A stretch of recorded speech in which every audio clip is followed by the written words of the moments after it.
नमस्कार, कशिश न्यूज के इस स्पेशल बुलेटिन ग्राउंड जीरो में आपका स्वागत है। आपके साथ मैं हूं करिश्मा। इस स्पेशल बुलेटिन में हम आपको गांव से लेकर शहरों तक की खबरों से रूबरू करवाते हैं। हमारे संवाददाता ग्राउंड जीरो से खबरों के पीछे की सच्चाई आप तक पहुंचाते हैं और इस बुलेटिन में हमारे संवाददाता ग्राउंड जीरो से आप तक खबरों के पीछे की सच्चाई पहुंचाएंगे और साथ ही और अहम खबरों से आपको रूबरू करवाएंगे। तो चलिए इस स्पेशल बुलेटिन की शुरुआत करते हैं। पटना में निगरानी विभाग की बड़ी कार्रवाई हो रही है। इस समय पटना के आरएमएस कॉलोनी में कह सकते हैं कि अपार्टमेंट का सब अपार्टमेंट में छपरा के डीटीओ हैं रजनीश लाल, फिलहाल वो मुजफ्फरपुर के डीटीओ का भी प्रभार संभाल हैं। उनके आवास पर आय से अधिक संपत्ति मामले में छापेमारी चल रही है। अभी अभी जो हमने आपको दृश्य दिखाया, पटना जो निगरानी के डीएसपी हैं वो पहुंचे हैं।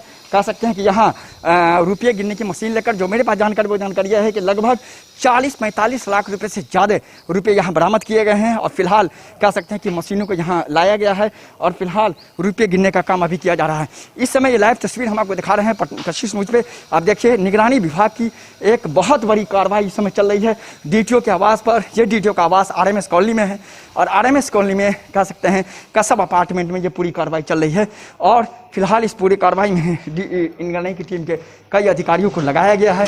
कई अधिकारी यहाँ मौजूद हैं और फिलहाल ये पूरी जो कार्रवाई है ये 106 नंबर फ्लैट में चल रही है। हम इस समय यहाँ मौजूद हैं। आप देख सकते हैं किस तरीके से है, यहाँ मशीन भी मंगाया गया है नोट गिनने का। एक बड़ी कार्रवाई है निगरानी विभाग की।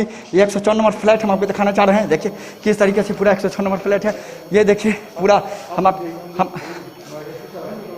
हम आपको पूरी दृश्य दिखा रहे हैं। देखिए किस तरीके से पूरे है और किस तरीके से पूरी कार्रवाई करी है। बड़ी कार्रवाई है निगरानी विभाग की और फिलहाल इस पूरे मामले में कहा जा सकता है कि कहीं ना कहीं एक बड़ा रेड चल रहा है पटना के निगरानी की। कह सकते हैं कि पटना के आरएमएस कॉलोनी में ये पूरा रेड चल रहा है और इस पूरी कार्रवाई की जा रही है। तो फिलहाल ये पूरी जानकारी अभी तक फिलहाल लाखों रुपये बरामद किए गए हैं, मशीन मंगाया गया है नोट गिनने का। फिलहाल इस पूरे मामले में महत्वपूर्ण अपडेट शाम तक आने की संभावना है। मरगूब आलम, कशिश न्यूज, पटना। बक्सर का बाजार समिति इलाके में करीब 40 गोडाउन हैं जहां किसान आकर के अनाज देते हैं और किसानों का अनाज जो है यहाँ के जो बाजार समिति में कार्यरत लोग हैं वो किसानों का अनाज देश और दुनिया में लोगों के खाने की व्यवस्था करती है। जी हाँ, हम पहुँचे हैं बक्सर के बाजार समिति प्रांगण में। देख सकते हैं अनाजों का जिस तरह से ये ढेर है, ये देश के लाखों लोगों के बीच में पहुँचेगा और उनके खाने पीने की निवाला बनेगा। अभी यहाँ पर लगातार तमाम मजदूर काम कर रहे हैं। तमाम तरह के वाहनों पे, बड़े वाहनों पे देश के कोने कोने में भेजने की व्यवस्था की जा रही है। यहाँ की एक तल्ख हकीकत सच्चाई आपको दिखाना चाहेंगे कि आप देख करके हैरान हो जाएंगे कि क्या बरसात के मौसम से लेकर के दिन दुनी रात चौगुनी इसी तरह की जिंदगी लोगों की कटती है। कचड़ों के अंबार में यहाँ 365 दिन लोग गुजारा करने को विवश है। आप देख सकते हैं कि किस तरह से मच्छर का ये जमात यहाँ बैठा हुआ है। निश्चित तौर पर कहा जा सकता है कि सरकारी सुविधा प्राप्त करने की जो बात की जाती है, उस सरकारी सुविधा के नाम पर किस तरह का ये नज़ारा है, मैं कैमरा पर्सन को दिखाना चाहूँगा कि किस तरह का ये फंगस और बीमारी फैलने की सभी तरह की व्यवस्थाएं बिहार सरकार, बक्सर जिला प्रशासन इस बाजार समिति परिसर में करके रखे हुए है। एक चौंकाने वाली तथ्यपूर्ण सच्चाई यह है कि जब जब बिहार के अंदर में निर्वाचन का कार्य, चुनाव का कार्य किया जाता है, तब इस कैंपस को जिला प्रशासन अपने अधीन लेता है। और आप देख सकते हैं बक्सर विधानसभा का आम निर्वाचन का ये व्यवस्था 2020 में जो हुआ था, उस समय इस परिसर को यूज किया जाता है जिला प्रशासन द्वारा। और जिला प्रशासन द्वारा यूज करने के बाद जिस तरह से इसको कचरे के कबाड़ में बना करके रख दिया गया है, निश्चित तौर पर एक बड़ा सवाल है कि क्या जिला प्रशासन जिस तरह से बाजार समिति के विकास की बात की जाती है, उस विकास में कितना एक तल सच्चाई है। वाहन चालक भी हमारे साथ हैं, यहाँ के स्थानीय लोग भी हैं, साथ ही साथ लाखों लोगों को जो खाने पीने की व्यवस्था करते हैं लोग, वो हमारे साथ मजदूर भी हैं। आप इनके चेहरे को देख सकते हैं, इनके तरीके को देख सकते हैं कि किस तरह से ये परेशान है। यहाँ आज तो चूंकि 48 घंटे से बारिश बंद है, नहीं तो इनकी ये जो हालत होती होगी इस बारिश के मौसम में, निश्चित तौर पर कहा जा सकता है कि यहाँ पर लोगों की ज़िंदगी दयनीय हो चुकी है। यहाँ पर लोग मजदूरी तो करते हैं, पालन पोषण के लिए व्यवस्था में तो लगे रहते हैं, लेकिन उनकी जिल्लत भरी ज़िंदगी नहीं सुनने वाला है यहाँ का प्रशासन। हमारे साथ हैं स्थानीय कुछ लोग, उनसे बात करने का प्रयास करते हैं कि क्या है समस्या आपकी, किस तरह की समस्या है। समस्या बहुत गंदगी है सर, यहाँ पे गाड़ी घोड़ा नहीं आ रहा है, नीचे रोड है, ऊपर चुनाव में मिट्टी बिक दिया गया है। क्यों फेंका गया था मिट्टी, क्यों फेंका गया? मिट्टी पानी के लिए भी बिका गया था, लेकिन पानी तो और मिट्टी नहीं खराब होगा पानी से। बदतर स्थिति है यहाँ का। कितने साल से है ये स्थिति? ये चुनाव के लगभग से। ये देख सकते हैं अनाजों का निवाला जो देश के कोने कोने में अभी जाएगा कुछ देर के बाद। यहाँ से लोगों को यही अनाज जो है बड़े शहरों से लेकर के ग्रामीण इलाकों तक में पहुँचता है। लोग खाने पीने की यहाँ से अनाज की आपूर्ति की जाती है। थोड़ी देर हम दिखाना चाहेंगे कि किस तरह का यहाँ कैसे व्यवस्थित किया जाता है अनाज, किस तरह से यहाँ पर पैकेजिंग की जाती है, किस तरह से अनाजों का ढेर जो है यहाँ पर जमा किया जाता है, साथ ही साथ पैकेजिंग के बाद भेजा जाता है। उसके दूसरी तरफ की एक तस्वीर हम आपको दिखाना चाहेंगे कि किस हालत में यहाँ पर वाहन नहीं आ पाते हैं, किस हालत में परेशान है लोग, किस तरह से गोडाउन से एरिया जो कहा जा सकता है, ये बाजार समिति के इलाका में गोडाउन जो एरिया है, इस एरिया में कैसे लोगों को परेशानी होती है। सड़कों का हाल आप देख सकते हैं, सड़कों की जो स्थिति है आप सहज अनुमान कर सकते हैं कि कोई एक किसान हो या यहाँ व्यवसायी हो या यहाँ से देश के अलग अलग हिस्सों में जो भेजे जाते हैं अनाज, उनके लिए वाहन किस तरह से यहाँ पहुँचते होंगे। ये चावल जो है अब तैयार हो चला है, इसको सिर्फ पैकेजिंग करनी है और पैकेजिंग के बाद यहाँ से भेजा जाएगा अन्य प्रदेशों में, अन्य जगहों पे। जी क्या लग रहा है आपको, क्या समस्या हो रही है? यहाँ कोई गाड़ी घोड़ा लेकर के नहीं आना चाहता है बाजार समिति में। जो किसान आने वाले हैं माल बेचने के लिए वो नहीं आना चाहते हैं। दूसरा चीज़ कि इतना गंदगी है कि यहाँ इतना दुर्गंध हो रहा है कि बहुत परेशानी है यहाँ लोगों को। इसी परेशानी की वजह से लोग नहीं आना चाहते। साफ़ सफाई हो जाए तो बहुत बढ़िया हो जाएगा यहाँ पे। कोई सुनता है लोग? अब हम लोग तो अपने तरफ से बार बार बोलते हैं, लेकिन कोई यहाँ आते नहीं है लोग साफ़ सफाई करने वाले, तो हम लोग क्या कहें। कोरोना इस फैला हुआ है पूरे देश में, देख लीजिए गंदगी यहाँ। हाँ। यही हम लोग का, इसी में हम लोग जीवन बसर कर रहे हैं। आपको बराबर के लिए है, हमेशा रहता है, कोई दिक्कत नहीं।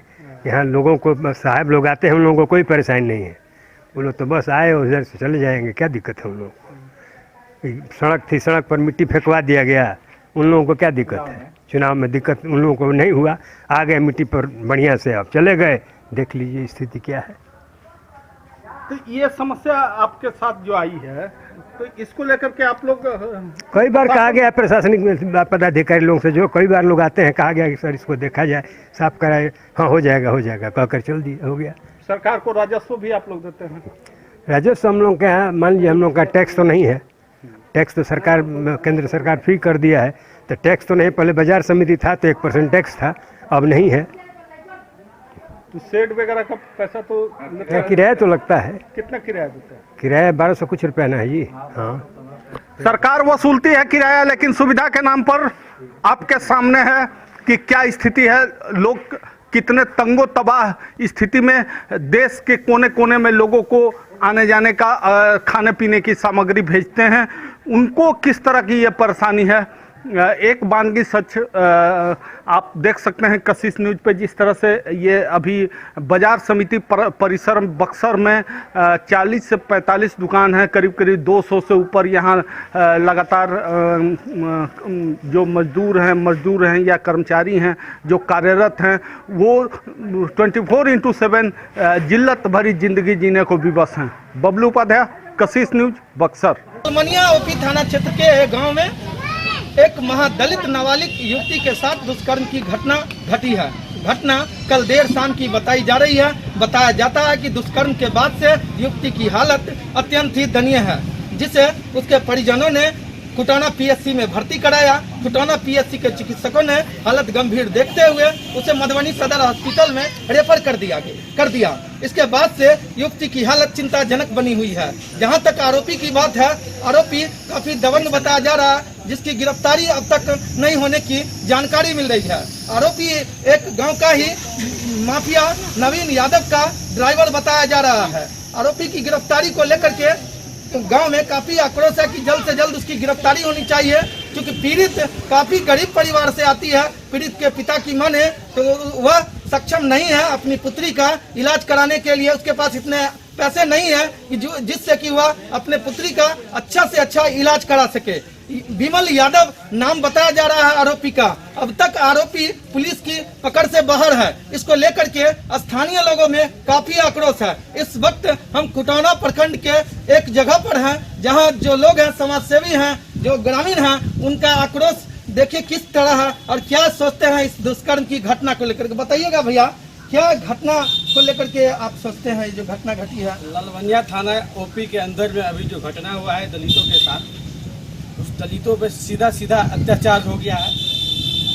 परसों रात की घटना है। रात में वो लोग 3-4 आदमी से वहाँ के स्थानीय ग्रामीण की सूचना के आधार पे वहाँ से मैसेज आ रहा है कि उसके घर में 4 आदमी मिलके पहले शराब पीने का काम किया है 4 आदमी के साथ। उसके बाद उसी रात में 2 आदमी मिलकर उसके साथ घटना किया है। जो 2 आदमी में एक आदमी का नाम ओपन किया जा रहा है, एक आदमी का नाम दबंग है, इसीलिए उसका नाम झापा जा रहा है। इसीलिए कानूनी प्रोसेस के आधार पे जो उसका उचित कार्रवाई होती है, उसको उचित कार्रवाई पे उसको सजा तुरंत मिलना चाहिए और गिरफ्तारी भी तुरंत होना चाहिए। अगर गिरफ्तारी नहीं होती है तो हम खुटौना प्रखंड के पूरे समाज और पूरे दलित के साथ जा करके पूरे ललवनिया थाना ओपी को घेराव करेंगे और इस प्रशासन पर आंदोलन करेंगे कि आप मिली भगत करके आप उसको गिरफ्तार नहीं कर रहे हैं। अगर फरार है, ये मुजरिम फरार है, तो उसको जल्द से जल्द उसके घर की कुर्सी जब्ती भी किया जाए। कहना है कि इसके साथ पीड़ित के साथ सामूहिक दुष्कर्म की घटना की गई है। घटना से पहले जो है सो आरोपी और उसके जो लोग थे जो वो वहाँ पर पीड़ित के घर में बैठ करके जो है नशापान किए, उसके बाद घटना को अंजाम दिए हैं। इन सारे मामलों की पुलिस पड़ताल करे, जो घटना में लोग शामिल हैं उनकी गिरफ्तारी हो और उन्हें कड़ी से कड़ी सजा जल्द से जल्द एसपीडी ट्रायल के माध्यम से मिले, वही इन लोगों की मांग है। अब देखना ये होगा कि पुलिस प्रशासन कब तक आरोपी को गिरफ्तार करती है और पूरे मामले की जांच के बाद कितने लोग इसमें शामिल हैं उनकी भी गिरफ्तारी होती है और कब कितना जल्दी इस पर जो है चार्जशीट दायर करके दोषियों को सजा दिलाई जाती है। मधुबनी से कशिश न्यूज के लिए कुमार गौरव की। कभी ये गुलजार होने वाली कुलवरी मुरारी और शताब्दी आज वीरानियों का दंश झेल रहा है। पूरा मामला यह है कि बाघमारा के बीसीसीएल कुलवरी मुरारी शताब्दी में विगत 3 महीना पहले वर्चस्व की लड़ाई को लेकर बमबाजी और गोलीबारी हुई थी, जिसके कारण बीसीसीएल और प्रबंधक अनिश्चितकालीन के लिए बंद कर दिया है। स्थिति अब भयावह हो गई है। मजदूर भूखमरी के कगार में हो गए हैं। इसको लेकर आज मजदूर आंदोलन में उतरे और कई घंटों तक उत्पादन को ठप करके रखा है। प्रशासन के तरफ से मजदूरों को बोला गया था आधार कार्ड जमा करने के लिए। आधार कार्ड जमा किए हुए 2 महीना होने चल रहा है। मैनेजमेंट रोज का बहाना बना रहा है कि कल से चालू करेंगे, परसों से चालू करेंगे, अब तक चालू नहीं किया। बाध्य होकर हम लोग आज मुरारी शताब्दी का चक्का जाम किए हुए हैं। नेती पढ़ने वाला यहाँ कंधाई चौहान है, रंगदारी खोज रहा है कंधाई चौहान। बोल रहा है विधायक की रंगदारी खोज रहा है, विधायक मजदूर के साथ में है। विधायक कुछ नहीं खोज रहा है, विधायक तो मजदूर के साथ में खोज रहा है कि चलिए चालू कराएंगे लोकल सेल, तो मजदूर आदमी खाएगा। बता दें कि लंबे समय से लगभग 1200 मजदूर यहाँ आते हैं और रोजी रोटी का काम करते हैं। रोड सेल लोड करने के बाद ही उनके घर में चूल्हा जलती है। आज ये स्थिति ये आ गई है कि भूखमरी के कगार में जीने को विवश है।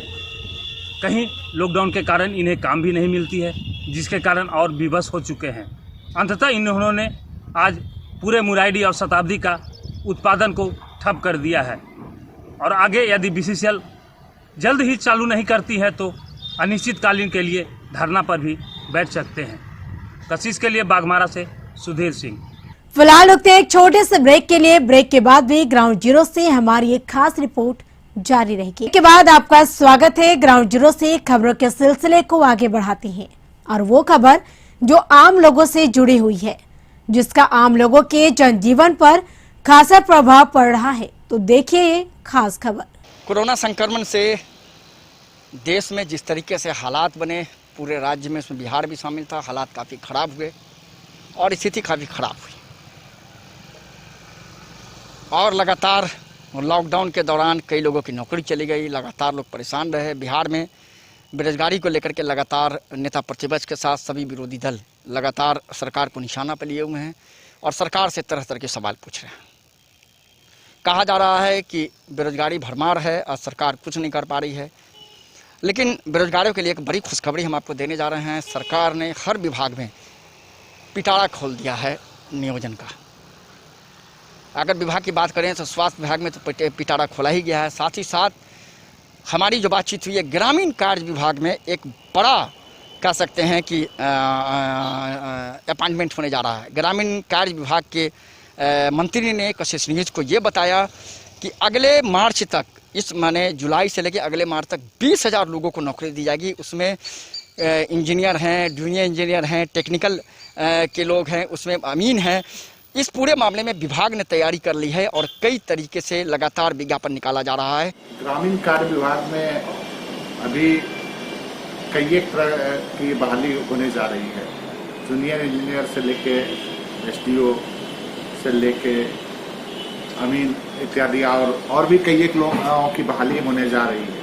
क्योंकि हम लोग विभागीय कार्य करने जा रहे हैं। जितना भी अनुरक्षण का कार्य पहले जो टेंडर प्रक्रिया के द्वारा होता था, अब सारा कार्य विभागीय होगा। विभागीय कार्य करने के लिए काफ़ी लोगों की आवश्यकता पड़ेगी। इसमें बहुत सारे लोगों को, बिहार के बहुत सारे बच्चों को रोजगार भी मुहैया होगा, बहुत सारे लोगों को रोजगार मिलेगा। ये अकेला चूंकि ग्रामीण कार्य विभाग है, उसके साथ साथ कई विभाग हैं जो लगातार कह सकते हैं कि नौकरी देने की बात यहाँ अपॉइंटमेंट होगा, जिसमें जल संसाधन विभाग है, कृषि विभाग है, ग्रामीण कार्य विभाग है, खाद्य आपूर्ति विभाग है। अगर आप बात करें स्वास्थ्य विभाग में बड़े पैमाने पर कह सकते हैं कि नियुक्तियां चल रही है। तो बिल्कुल कहा जा सकता है कि अब ग्रामीण कार्य विभाग के मंत्री ने बताया है कि हमने 20,000 लोगों को नौकरी देने का लक्ष्य रखा है और अगले मार्च तक ये पूरा लक्ष्य पूरा कर लिया जाएगा। और फिलहाल इसके लिए अपॉइंटमेंट के लिए प्रोसेस तैयार किया जा रहा है और लगातार इस पूरे मामले में कह सकते हैं कि अधिकारियों की टीम बनाई गई है और अपॉइंटमेंट अगले मार्च 2022 तक कर लिया जाएगा। इसमें लगभग 20,000 लोगों को नौकरी होगी। ये सभी नौकरियां टेक्निकल भी होंगी, नॉन टेक्निकल भी होंगी। और सरकार ने बेरोजगारी को लेकर के कह सकते हैं कि जो लक्ष्य रखा है उसे पूरा करना है, जितना ज़्यादा हो सके बेरोजगारों को नौकरी देना है। शिक्षा विभाग ने भी अपने स्तर से कार्रवाई की है। तो फिलहाल कहा यही जा सकता है कि कहीं ना कहीं राज्य सरकार ने एक बड़ा योजना बनाया है हर विभाग में नौकरी देने का, जिसमें ग्रामीण कार्य विभाग अकेले 20,000 लोगों को अगले कह सकते हैं आने वाला जो मार्च है 2022 में वो नौकरी देने जा रहा है। और फिलहाल इस पूरे मामले में मंत्री ने कहा है कि योजना तैयार कर ली गई है। कशिश न्यूज, मरगुब आलम, कशिश न्यूज पटना। 17 जून को दरभंगा स्टेशन पर पार्सल ब्लास्ट हुआ था और उसकी जांच बिहार की एटीएस, जीआरपी और दरभंगा पुलिस समेत कई एजेंसी कर रही है, लेकिन अभी तक ये एजेंसियां किसी मुकाम तक नहीं पहुंची है। जो एफएसएल की टीम है बिहार की, उसने भी वहां से नमूने एकत्रित किए थे और जांच में किसी तरह का विस्फोटक उसे नहीं मिला है, इसलिए विशेष जांच के लिए उसे कोलकाता भेजा गया है। इस बीच बिहार एटीएस के साथ ही, चूँकि ये जो पार्सल था वो सिकंदराबाद से आया था, तो तेलंगाना की एटीएस और अन्य राज्यों की जो एटीएस है वो इस पर काम कर रही है, लेकिन अभी तक किसी मुकाम पर नहीं पहुंची है।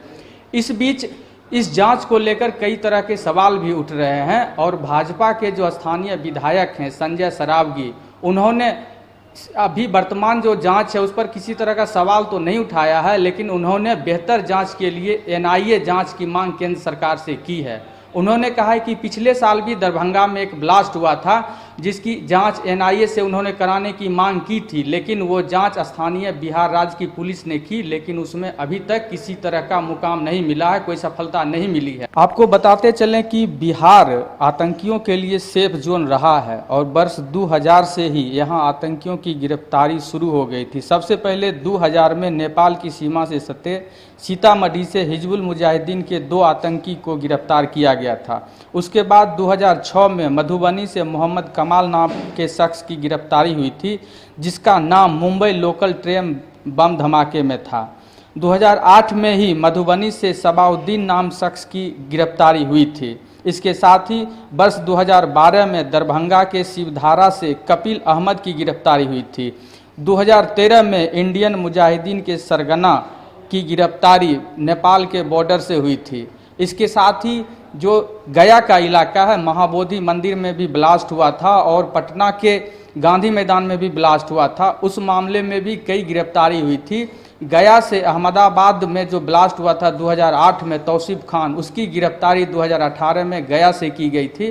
और इसके साथ ही कोलकाता एटीएस की टीम ने भी गया के मानपुर से कई आतंकियों की गिरफ्तारी की थी। चूँकि हाल के पिछले 15 दिनों में बिहार में अलग अलग 4 जिलों में 4 विस्फोट की घटनाएं हुई है, जिसमें बांका में एक मस्जिद में विस्फोट हुआ था जिसमें एक की मौत भी हो गई थी। इसके साथ ही दूसरे अन्य जिलों में भी सिवान में घटनाएं हुई है। तो अन्य जिलों में भी जो 4 घटनाएं हुई है, इससे आतंकी घटनाओं को लेकर जोड़ा जा रहा है और कई तरह की बातें कही जा रही है।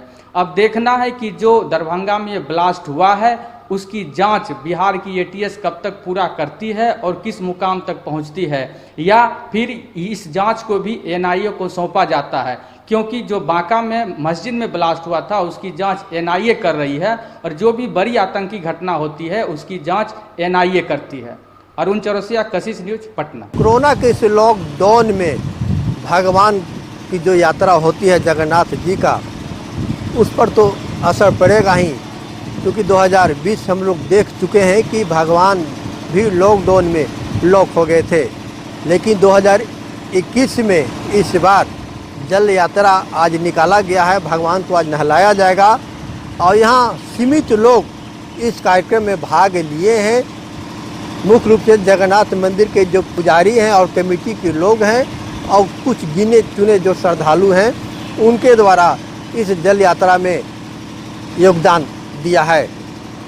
ये जगन्नाथ जी का ये काफ़ी पुराना मंदिर है, लगभग 300 वर्ष पुराना बताया जाता है, क्योंकि जगन्नाथ पुरी उड़ीसा के बाद बोधगया का अहम स्थान माना जाता है और यह ज्ञान की भूमि पर श्री जगन्नाथ जी का मंदिर है और बहुत ही अद्भुत मंदिर बनाया गया और श्रद्धालुओं की यहाँ पे बहुत ही आस्था के साथ वो पूजा पाठ करने के लिए पहुँचते हैं। लेकिन इस लॉकडाउन में श्रद्धालु भी सावधानी के साथ भगवान के दर्शन करने के लिए तो आते ही हैं, लेकिन भगवान के मंदिर भी क्योंकि बंद है। हाल के दिनों में जो सरकार के गाइडलाइन आया है, उस गाइडलाइन को देखते हुए श्रद्धालु भी एका दुक्का नज़र आने लगे। हम जानेंगे कि भगवान के लेकर आस्था मन में किस प्रकार थी और क्या लोगों में आज आस्था का एक महत्व देख रहे हैं। आज जल यात्रा है, ऐतिहासिक कार्य है, राम यात्रा के नाम प्रसिद्ध है। जगन्नाथ मंदिर बोधगया में होने के नाते जल यात्रा होता है, भगवान का पूजन पाठ होता है। 11 दिन या 12 दिन मंदिर बंद रहता है, पट बंद रहता है, फिर पूजा पाठ के लिए वो कहे का मतलब मंदिर खोला जाएगा। इस परंपरा को लॉकडाउन देखते हुए निर्वाह भगवान के आस्था विश्वास के साथ में किया जा रहा है। ये यहाँ पे जो आस्था है उस आस्था के ऐतिहासिक जी का मंदिर और इस मंदिर में जो सरकार के गाइडलाइन है उसे पूरा पालन की जा रही है। पूरी तरह से उसे देख रेख में मंदिर में ज़्यादा भीड़ नहीं लग रही है। नहीं भीड़ लगाने के लिए एक आदेश भी मंदिर कमेटी की तरफ ये दिया गया है कि जो सीमित लोग हैं 2 गज दूरी मास्क जरूरी, उसे विशेष ध्यान रखा जाएगा, क्योंकि कोरोना से सबको बचना है और दूसरों को बचाना भी है। लेकिन जो आस्था है मन में भगवान के प्रति, उसे भी पूरा किया जा रहा है। और इस कोरोना काल के लॉकडाउन में पूरा सिस्टम तो लॉक ही है, तो भगवान के मंदिर भी लॉक है, लेकिन आस्था जो मन में श्रद्धालुओं का है उसे पूरा करने के लिए लोग लगे हुए हैं और अलग अलग माध्यम से जगन्नाथ जी का दर्शन सोशल मीडिया पर भी करवाया जा रहा है। मैं गया बोधगया से कशिश के लिए राजेश कुमार। इसके साथ इस ग्राउंड जीरो में फिलहाल इतना ही। आप बने रहे कशिश न्यूज के साथ। नमस्कार।